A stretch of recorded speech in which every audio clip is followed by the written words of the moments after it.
GK.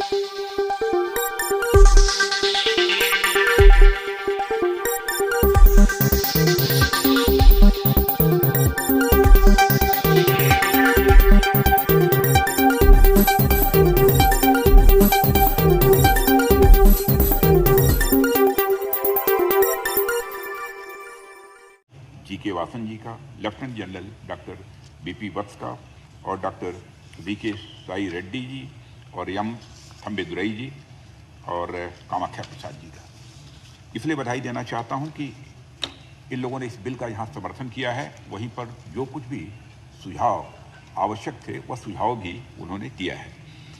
मैं अपनी बात रखने के पहले जो बातें सुजीत कुमार जी के द्वारा की गई हैं उस संबंध में कुछ बातें रखना चाहूँगा।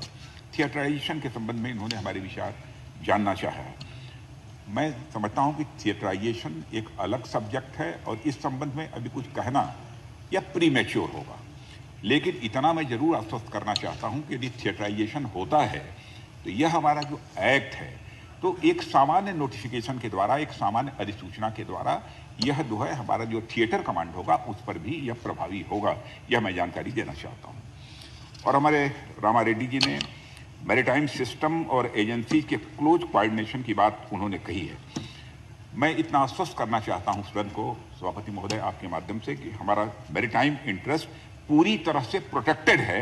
इस सदन को कोई चिंता करने की कोई आवश्यकता नहीं है।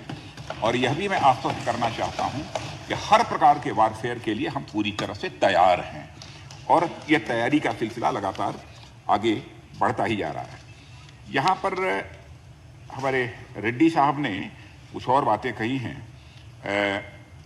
वह कही है उन्होंने जनरली सपोर्टेड लो डिफेंस स्पेंडिंग के बारे में कहा है और वैकेंसीज इन आर्म्ड फोर्सेस के बारे में कहा है और नेशनल सिक्योरिटी स्ट्रेटजी के बारे में कहा है। मैं पहले भी कह चुका हूं सभापति महोदय और फिर से मैं अपनी बात को यहां पर दोहराना भी चाहता हूं कि भारत की सुरक्षा और आत्मसम्मान की रक्षा के लिए वित्तीय संसाधनों की हम किसी भी प्रकार की कोई कमी नहीं आने देंगे। और यहाँ पर बल्कि मैं कहना चाहता हूँ जितने वित्तीय संसाधन उपलब्ध हैं उसके अंतर्गत हमारा जो टारगेट है उस टारगेट को अचीव करने के लिए इन्हीं संसाधनों के अंतर्गत ही हम लगातार काम कर रहे हैं। 3 to 4% ऑफ GDP की जो बात कही जा रही है, मैं समझता हूँ कि इसकी कोई आवश्यकता नहीं है। 3 to 4% ऑफ GDP ही क्यों, आवश्यकता पड़ी तो 5%, 6% ऑफ GDP भी इस देश की सिक्योरिटी के लिए और हमारी डिफेंस के लिए खर्च किया जा सकता है। वैकेंसी को भरा जाना एक कंटिन्यूअस प्रोसेस है और लगातार इस समय भर्ती चल रही है। और नेशनल सिक्योरिटी स्ट्रेटजी का जहाँ तक सवाल है, मैं सदन को आश्वस्त करना चाहता हूँ कि नेशनल सिक्योरिटी स्ट्रेटजी के संबंध में भी एप्रोप्रिएट लेवल पर इस समय हमारे यहाँ काम हो रहा है।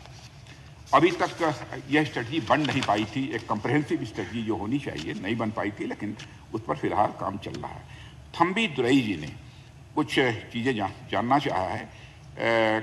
एक तो सपोर्ट किया है इन्होंने इस बिल का, इसके लिए मैं धन्यवाद देना चाहता हूँ। और ये उन्होंने एक तो फिशरमैन की बात उठाई है और island handed over to Sri Lanka should be brought back की बात कही है और Tamil Nadu system being start by Sri Lankan navy या कुछ ऐसा कही है। मैं इस संबंध में माननीय सदस्य को यह मैं बतलाना चाहूँगा कि इंडियन नेवी भारतीय फिशरमैन की सुरक्षा और हितों की रक्षा के लिए सदैव मुस्तैद है और हमारी फोर्स, हमारी नेवी उस दृष्टि से काम कर रही है। सभापति महोदय, जहां तक के वारफेयर का प्रश्न है, वारफेयर का स्वरूप बदलता रहता है समय समय के अनुसार। अब क्योंकि वारफेयर अब कन्वेंशनल नहीं रह गया है, ये हम सभी जानते हैं, बल्कि वारफेयर टेक्नोलॉजी व नेटवर्क सेंट्रिक यह होता जा रहा है। अतः यह आवश्यकता है कि जो हमारे नए चैलेंजेस हम लोगों के सामने आ रहे हैं उनका सामना करने के लिए हमारी सेनाएं, चाहे वो आर्मी हो, नेवी हो, एयरफोर्स हो, उनके अंदर की बेहतर कोऑर्डिनेशन होना चाहिए, बेहतर तालमेल होना चाहिए। इसी बात को ध्यान में रखकर ही यह बिल सदन में लाया गया है। तीनों सेनाओं के पर्सनल्स आपस में एक साथ मिलकर काम करें और तीनों सेनाओं के मिलने से ही इंटर सर्विसेज ऑर्गेनाइजेशन बनता है और मैं समझता हूं कि यह ऑर्गेनाइजेशन बन जाने के बाद, यह एक्ट पास हो जाने के बाद हमारी ये जो इंटीग्रेटेड होकर हमारी ये जो ये इंटर सर्विसेज ऑर्गेनाइजेशन है और बेहतर तरीके से ये काम कर सकेंगी, ऐसा मेरा विश्वास है। सभापति महोदय, मैं सदन को यह भी अवगत कराना चाहता हूं कि इस बिल के बारे में, जब यह बिल स्टैंडिंग कमेटी जो रक्षा विभाग की है उसके समक्ष विचाराधीन था, तो स्टैंडिंग कमेटी ने इतना कॉम्प्रिहेंसिव माना इस बिल को, अपने में इतना परफेक्ट माना है कि स्टैंडिंग कमेटी ने रिकमेंड किया है और अपील की है दोनों सदनों से कि बिना किसी संशोधन के इसे सदन के द्वारा पारित किया जाना चाहिए। और मैं समझता हूं कि पहली बार ऐसा हुआ है कि स्टैंडिंग कमेटी ने रिकमेंड किया हो कि बिना किसी अमेंडमेंट के इसे पारित कर दिया जाए। और मैं धन्यवाद देना चाहता हूं सभी माननीय सदस्यों को कि बिना किसी अमेंडमेंट के वह इस बिल को अपना समर्थन दे रहे हैं। लेकिन जो भी उन्होंने सुझाव दिए हैं, उन सुझावों पर भी जो हमारे व्यू पॉइंट हैं उनको मैंने इस सदन के समक्ष रखा है। और आगे जो भी सुधार की आवश्यकता होगी, जो भी, क्योंकि रिफॉर्म्स एक कंटिन्यूअस प्रोसेस है, यह चलता ही रहता है। जिस प्रकार के रिफॉर्म्स की जरूरत होगी वह सदैव हम करते रहेंगे, इतना मैं सदन को आश्वस्त करना चाहता हूं। और मैं पुनः आभार व्यक्त करना चाहता हूं जिन माननीय सदस्यों ने अपने विचार इस बिल के ऊपर व्यक्त किए हैं।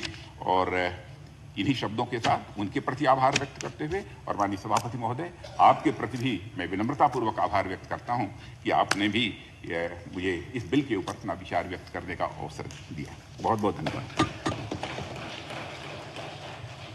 The question is that the inter-services organizations